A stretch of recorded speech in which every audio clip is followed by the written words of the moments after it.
Pomerode Entrevista, em especial, destaca a participação da Clínica Integrar aqui de Pomerode. Aliás, atuando de uma forma, digamos assim, né, multiplataforma, quando a gente fala em especialidades e trazendo novidades também, por que não, no atendimento.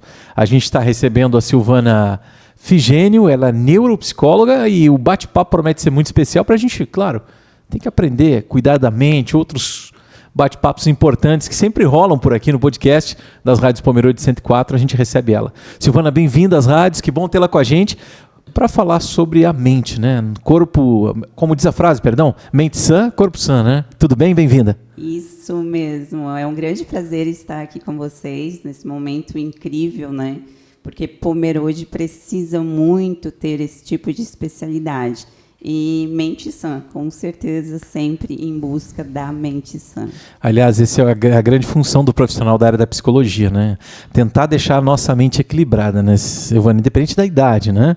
De tudo que a gente tem para viver, do histórico que eu já vi, enfim, vocês vêm resgatando e equilibrando tudo isso, né? Ainda mais no mundo hoje em dia, tão conectado, tão digital, com tanta velocidade em tudo.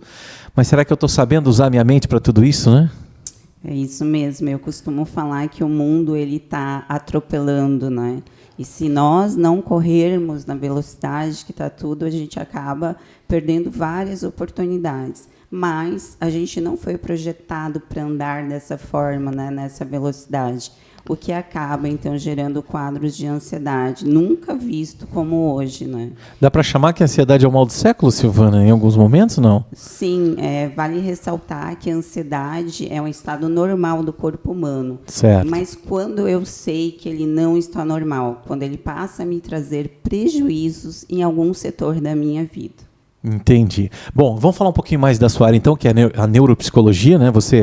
Eu queria entender e conhecer um pouquinho quem é a Silvana, de onde ela vem, né? Filha de quem a gente brinca, né? Mas queria que você se apresentasse para a nossa comunidade também e para toda a micro-região que está aí assistindo e ouvindo a gente, para depois a gente entrar na ideia da neuropsicologia também, que é o grande fator de você estar aqui hoje, apresentando mais esse profissional aí da Clínica Integrar. Então, vamos lá. Eu tenho 14 anos de formação. A avaliação psicológica sempre foi a minha grande ênfase desde a universidade. Saindo da universidade, eu trabalhei com recrutamento de seleção, que é a escolha do perfil correto para cada cargo dentro das empresas. Depois disso, comecei na penitenciária de Itajaí, também em avaliação psicológica. E, sem dúvida nenhuma, é a profissão que eu mais amo e eu tenho certeza que escolhi a profissão correta. E é isso, eu espero que eu tenha muito a oferecer para a Pomerode. Eu tenho consultório em Blumenau, já atendi muitas pessoas aqui de Pomerode e hoje eu venho atender o pessoal aqui em Pomerode. E o bacana é que a gente precisa quebrar um pouquinho desse paradigma de cuidar da mente, né? Às vezes as pessoas têm um pouquinho de restrição, mas eu não estou louco, eu não sei o quê, aí não quer ir no psiquiatra, não sei o quê, eu não preciso. Mas se as pessoas tivessem essa percepção de quanto é importante, quanto vocês estão preparados, né, com esse filtro, saber ouvir, dar muitas vezes a dica. Óbvio que eu acho que a decisão sempre é do paciente, né? De quem está sentado, é dele. Mas a orientação e talvez a visão de mundo que vocês trazem o fazem enxergar. Um pouco da psicologia trabalha isso também, né? Já vamos entrar na parte da neuro, que eu já vi que é bem o teu foco, né? Sim. Então, olha só, o que acontece? Tanto a psicologia como a neuropsicologia, né, é ciência e profissão. Então, a psicologia ela vai dar um norte para o paciente. Com certeza, a escolha é sempre do paciente, né? Sempre dentro de um embasamento científico, né? Então, a gente estuda muito ciência e jamais no senso comum. Então, por exemplo, a grande diferença de você conversar com um amigo ou conversar com seus pais, enfim, com seu vizinho, é que a pessoa, ao te ouvir, vai colocar a experiência de vida dela. Então, a gente ouve muito, mas se fosse eu faria isso. Já num consultório, jamais você vai ouvir isso. Ali tem embasamento teórico. Então, dentro da psicologia, nós temos várias abordagens teóricas, né? Eu costumo falar várias verdades e frustrante, nenhuma verdade absoluta. Então, a teoria que eu trabalho é a TCC, cognitivo-comportamental, né? E aí, com ênfase no diagnóstico, na neuropsicologia, que é um estudo mais avançado. Também costumo dizer que vira o paciente do lado do avesso. Na realidade, fazer ele enxergar muitas vezes a realidade que ele mesmo não quer enxergar, mas precisa de outra pessoa muitas vezes. Enxergar o caminho, mostrar a realidade, porque às vezes também a nossa mente ela é muito produtiva para criar ilusões, fantasias, situações. A gente falou da ansiedade, que mal que a gente tem de já querer viver o dia de amanhã se a gente nem viveu ele muitas vezes, né? Olha, como é que vai ser amanhã? Calma, um passo de cada vez. Eu acho que vocês ajudam a organizar a nossa mente também, né, Silvana? A nos fazer pensar de forma, como você disse, mais cognitiva, mais preparada, mais tranquila, vamos dizer assim, né? Seria mais dentro da ciência mesmo. Então, hoje a neurociência, né, ela é uma ciência, logicamente. O psicólogo estuda muito filosofia, neurociência na universidade. Né? E aí é comprovado cientificamente que o nosso cérebro ele não tem discernimento de entender o que é real e o que é irreal. Certo. E aí que está o agravante muitas vezes, né? Por quê? Porque o indivíduo ele chega a pensar tão alto que ele acaba acreditando nos próprios pensamentos dele, né? Então, na correria do dia a dia, jamais você vai ver um indivíduo que não faça terapia, por exemplo, se perguntando, tá, mas faz sentido eu pensar dessa forma? Né? Então, isso você acaba aprendendo na psicoterapia. Porque, voltando a falar, ele não tem como ele ter discernimento do que é real e do que é irreal. Então, a partir do momento que eu acredito que eu não sou bom o suficiente, o tanto que eu mando esse comando para o meu cérebro, né, para minha mente é o produto do meu cérebro, o que vai acontecer? Aquela mentira dita várias vezes, ela pode virar uma verdade, né? Perfeito. O que não é a verdade é mentira, o que não é mentira é verdade. Que papo louco, mas é verdade, né? É bem isso. Então, assim, o mecanismo do nosso funcionamento eu tenho uma situação, essa situação me gera padrões de pensamentos, esses padrões de pensamentos geram reações fisiológicas. Logo, essas reações fisiológicas podem me gerar um comportamento que é uma ação. Só que o que acontece? Às vezes você acaba tendo comportamentos e ações que são diferentes do habitual, de um padrão de normalidade, e aí você, esse aqui não é eu, então vou procurar ajuda. Bom, e quando a gente fala em ajuda, agora entrando na neuropsicologia, você como neuropsicóloga, né? Quando é que a gente deve procurar? Qual é a grande especialidade de vocês, abrindo, né, o ser humano como um todo? Onde é que vocês conseguem atuar, que é o caminho, que é importante as pessoas que estão vendo e ouvindo a gente? Tá, então olha só, a neuropsicologia, né, como eu disse antes, ela acaba virando o paciente do lado do avesso em busca de um possível diagnóstico ou não, para entender esse funcionamento realmente dessa cognição. Quando você fala virar do avesso, você significa o quê? A puxar o passado, o presente, o meio do caminho, os traumas, as alegrias. O que seria esse virar do avesso? Vamos provocar, até para gerar interesse quem está nos vendo e ouvindo aí. Tá, é bem nesse sentido. Então, por exemplo, chegou o paciente que ele está com suspeita de TDAH. O que eu mais ouço hoje, hoje todo mundo tem TDAH, hoje todo mundo tem autismo. Não, peraí, calma. Sim, é preciso ter calma, procurar um profissional especializado na área, né? Porque nem tudo é TDAH, eu super concordo. Só que hoje a medicina tem avançado muito e sempre teve, sim, TDAH e autismo. Mas voltando à sua pergunta ali. Aliás, o TDAH está muito relacionado, o pessoal confunde muito com a questão da ansiedade, né? Sim. Né? Quem sofre picos de ansiedade é uma coisa. Agora eu tenho ansiedade todo dia, bom, aí eu preciso analisar com mais... Porque a gente também tem que, é como você falou, você tem que entender o histórico do paciente, né? Tem que saber o trabalho dele todo dia, tem que entender a realidade dele para a partir daí construir um diagnóstico. Aí vale para homens, mulheres, crianças, não importa, né, Silvana? Perfeito. Então, por exemplo, o paciente chegou com suspeita de TDAH. Vamos trabalhar com uma criança, né? Que chega muito com uma suspeita que veio da escola. Então, a escola aciona os pais chegam no consultório ou até vem pelo neurologista. O neurologista encaminha para nós profissionais. E aí, para eu entender se esse paciente tem TDAH, eu vou precisar saber da gestação, como que foi. Vou precisar saber dos exames, se estão em dia. Vou precisar saber predisposição genética, se tem alguém na família. Então, eu vou fazer um estudo todo sobre esse paciente, se tratando de criança com os pais também. Grande parte da escola, com certeza, não vai ser deixada de fora para ter, né, um estudo mais complexo desse ser que chega até mim. E o grande diferencial é que nós temos ferramentas valiosas. Por que o neurologista encaminha? Porque ele tem dúvidas. E essas dúvidas são tiradas com as ferramentas que são os testes psicológicos. Esses testes são de uso exclusivo do profissional de psicologia com CRP ativo, né? Mas, dentro da neuropsicologia, ele precisa ter mais uma formação. É muita responsabilidade dar um diagnóstico para um ser humano, né? Sim, é responsabilidade, né? Porque, na realidade, você está traçando um caminho dele. Normalmente, obviamente, que são pontuados, são testes que são feitos. Não é na primeira consulta que você vai ter o resultado, né? Eu já tive essa proximidade, esse contato, e realmente precisa ter uma conversa com os pais, conversa com a mãe, rotina da escola, conversa com a orientadora escolar. Falando de crianças, né, Silvana? Isso. Aí da orientadora escolar, vamos ver se convive muito com o avô, vamos saber como é que é a relação com o avô. Será que ele está com excesso de telas também? Porque às vezes eu posso estar provocando, né? E hoje tela é um mal também, né? Vamos combinar. O excesso de telas, muitas vezes a distração dos pais e a tranquilidade deles, não estou condenando ninguém aqui, Sim. né? Mas a gente precisa ter o bom senso, não dá para deixar a criança virada no desenho, o excesso de telas, isso tudo dá uma prejudicada também, né, Silvana? Sim. Acelera, se ele já tem, pode piorar até o processo dele de aprendizagem, comportamental, relacionamento interpessoal. Aí a gente já entraria em outro assunto bem delicado, né?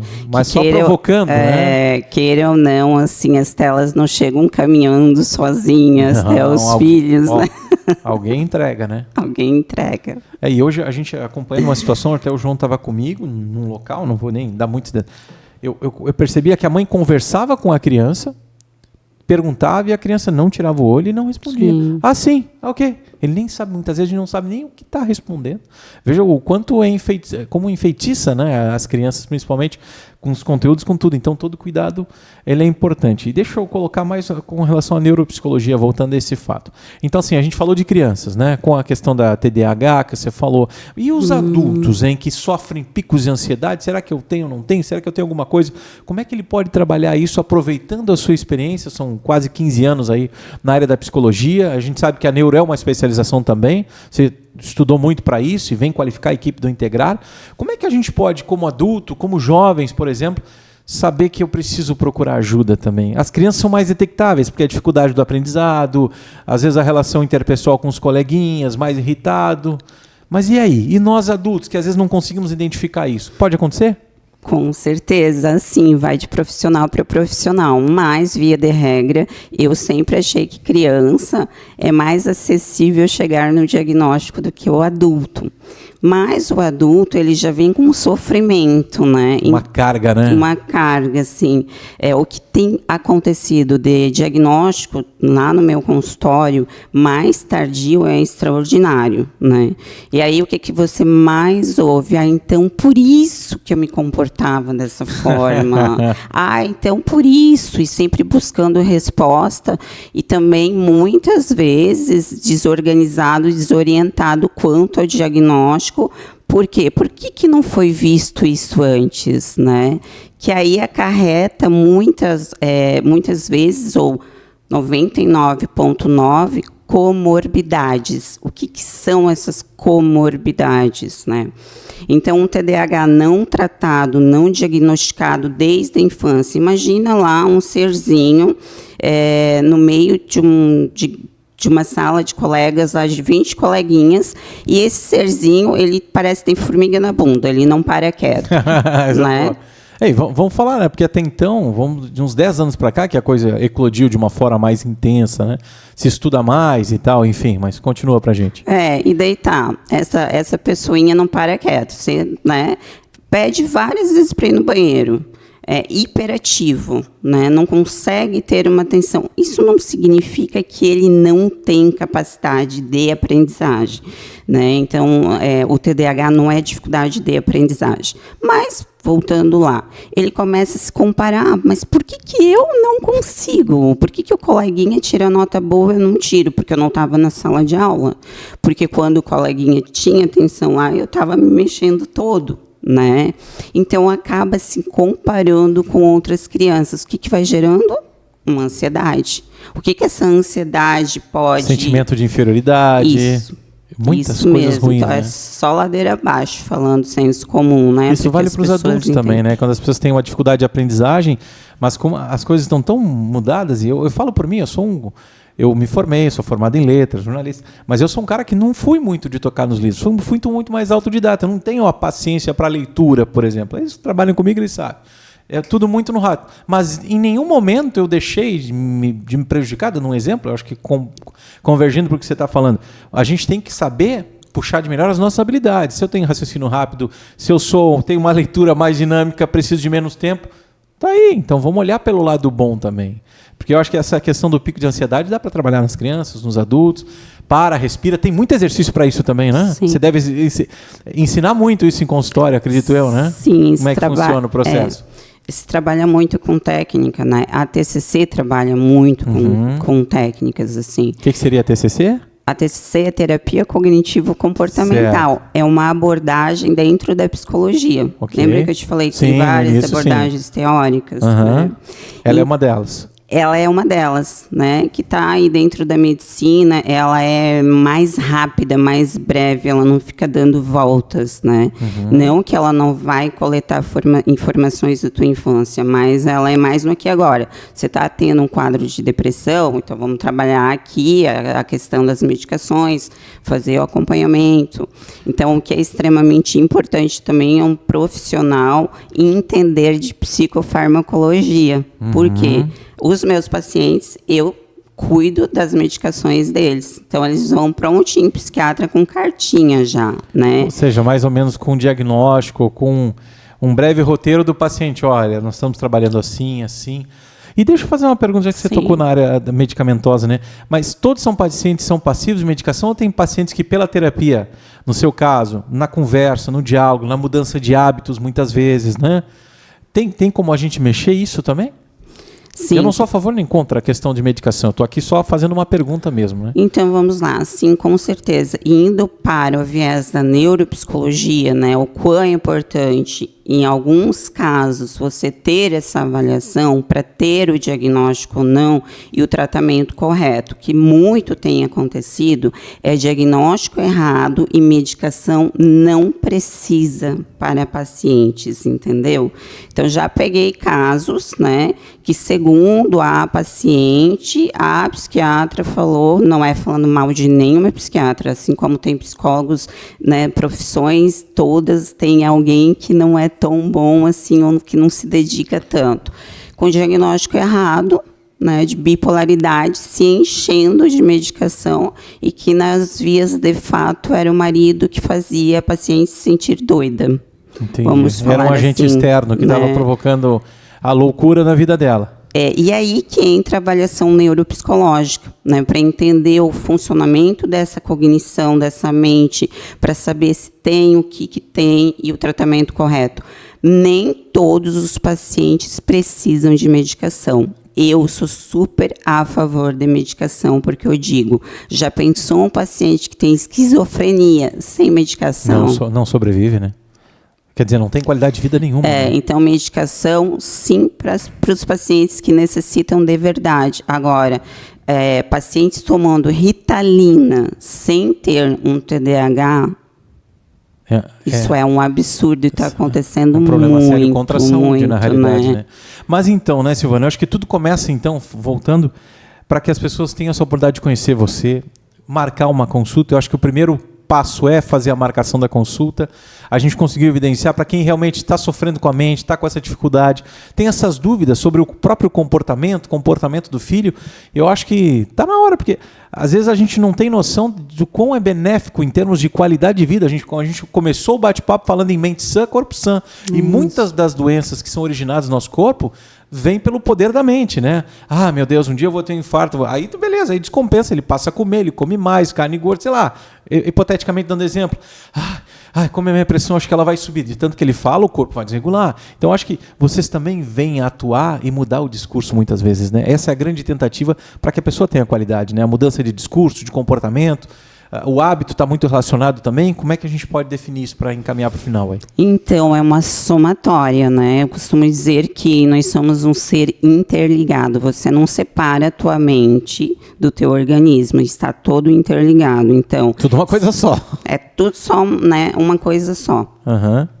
Agora, assim, você vem com uma bagagem desde o ventre da tua mãe, imagina. Aí você vai adquirindo todo o teu ensinamento familiar, você, né, ou tem ou não tem uma estrutura familiar, a questão cultural também, né, a questão da escola, é uma somatória que chega uma hora que você olha para você e pensa, mas quem sou eu realmente, né? Será que eu estou fazendo o que eu gosto ou estou fazendo o que a sociedade me impôs? E vocês estão preparados para auxiliar esse caminho, né? Com certeza. Às vezes, né, como você falou, tem gente que chega lá na crise dos 40, dos 50, dos 30, que seja, dos 20, não importa. Até conversava com um parapsicólogo aqui, o Jefferson, e a gente vem com essa raiz e essa bagagem desde a barriga da mãe, né? Vou dar um exemplo que eu dei na última. O meu pai faleceu muito cedo, aos 42 anos, mas ele tinha muito medo da morte. Então ele não procurou tratar isso e foi caso de família, isso é normal, uma situação que pode acontecer com todo mundo. Mas ele vinha, a minha avó tinha muito medo de perder ele e ao mesmo tempo ela morrer. E essas coisas vêm vindo, essa bagagem vem vindo, a gente já carrega lá no gene, né? Já no próprio, quando está o embriãozinho já está recebendo informação. E eu acho que essa é a provocação que você faz, né? Você pergunta o passado, onde você nasceu, né? Você é filho de quem? Sua mãe era o quê? Eu acho que senta e relaxa e conversa que vai dar certo. Essa é real, né, Silvana? Então, assim, o que também eu ouço muito no consultório é qual é a causa, então, da ansiedade ou da depressão? A gente não tem uma causa específica, isso é frustrante, porque eu lembro que essa pergunta eu fiz para minha professora de psicopatologia, tá? Qual é a causa? Mas dá para tentar identificar? A causa é multifatorial, sempre.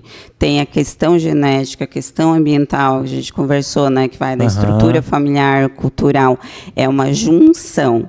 E aí vai entrar o quanto você tem de resiliência. Já ouviu falar nessa palavra? Sim, resiliência? Sim.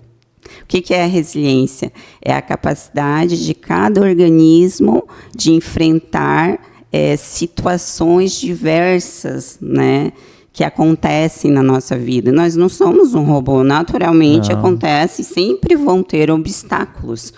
Porém, quando tem um obstáculo que eu não tenho resiliência o suficiente, ela pode sim me derrubar. O que para ti é normal, para mim pode não ser. São as experiências da vida, o que eu vivi, vale para o trabalho, vai para a experiência familiar, para quem tem um filho, mas para quem tem dois já passou por um processo, já sabe como é que é, né? Sim. Eu acho que é um pouco isso que você está falando. Silvana, mas eu acho que sempre, nunca é tarde para a gente mudar o comportamento, para tentar equilibrar essa vida toda, como a gente falou lá no início, uma vida tão corrida, tão agitada, é pai trabalhando todo dia, mãe também, é filho na escola, é a rotina, eu sou sozinho, mas eu preciso vencer os meus medos, enfim. Eu acho que a neuropsicologia ela entra muito forte. Por mais que cada um tenha um trauma, mas você consegue ligar esses fatores, né? Essas predisposições que existiram no passado, as experiências dele. É como se você vira o paciente do avesso para entender, para poder atender, né? Isso, e jamais culpar. Por exemplo, então eu sou assim porque meu pai e minha mãe fizeram isso, isso e aquilo. Não, aconteceu, né? Por algum motivo agora, o foco é resolver a questão e não arrumar nenhum culpado.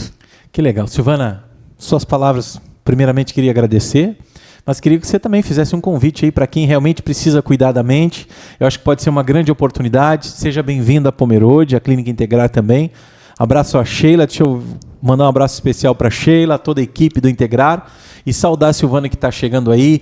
Vem com a neuropsicologia, é um ponto importante. É um cuidado excelente que a gente precisa ter com a mente. Vou falar de novo. Mente Sã, Corpo Sã. Silvana, seja sempre bem-vinda e fica à vontade para se despedir com a gente aí. Muito obrigada. Então, eu estou muito feliz em estar em Pomerode. O pessoal de Pomerode, as pessoas estão muito acolhedoras comigo. Estou me sentindo muito amada e eles, com certeza, porque, sim, não tem um paciente que não me pede um abraço. Estou bem feliz e que seja uma jornada incrível, que eu possa fazer diferença na vida das pessoas de Pomerode e da região, né? Que aqui bom. Por perto. Foi um grande prazer. Obrigada. Valeu, obrigado, Silvana Figênio. Ela é neuropsicóloga, atende agora no Integrar, lembrando que na Fritz Varros, no centro da cidade. O contato também pode ser feito pelo 3380-8805, que é o fone WhatsApp da clínica. Aliás, vou deixar na descrição do vídeo o contato para você fazer o seu agendamento. E nunca é tarde para a gente cuidar da gente. O mais importante, mente sã, corpo são, mente boa, mente ativa, corpo ativo, pai do bem, mãe do bem, filho do bem, tá todo mundo bem. Esse é o mais importante. Valeu, toca aí, Silvana. Estamos juntos. Estamos Sucesso para todos nós. Transmissão de energia é sempre importante, né? Isso mesmo. Voltamos numa próxima edição especial hoje com a neuropsicóloga Silvana Figênio, da Clínica Integrar.